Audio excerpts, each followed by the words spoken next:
เจอถึงนางน้องฮักอ่อนอยู่กวนคำ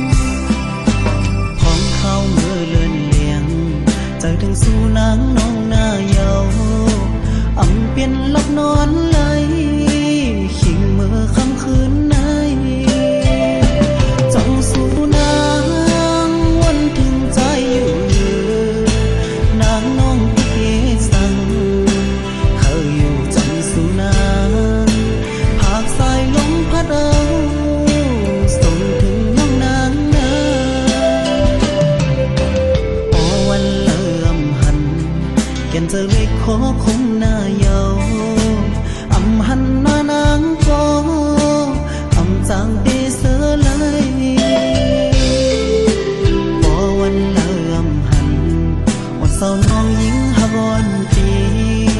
หันหลังข้าเหินก็แก่นลีมวนเสือเยอะ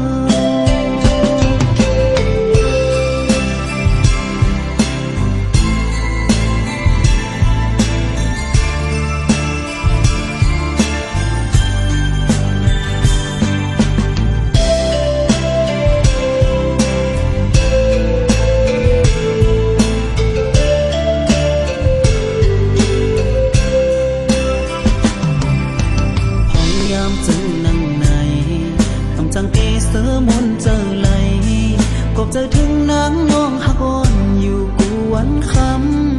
ำของเขาเมื่อเลื่อนเลียงเจอถึงสู่นางน้องหน้าเยาอำเปลี่ยนลับนอนไหลขิงเมื่อค่ำคืนไหนจ้องสู่นางวันถึงใจอยู่นางน้องเกสังเคยอยู่จังสู่นางภาคสายลมพัดเอาส่งถึงน้องนางนาพอวันเริ่มหันแก่นเจอเล็กขอคงหน้าเยาอำหันหน้านางก็อำจาง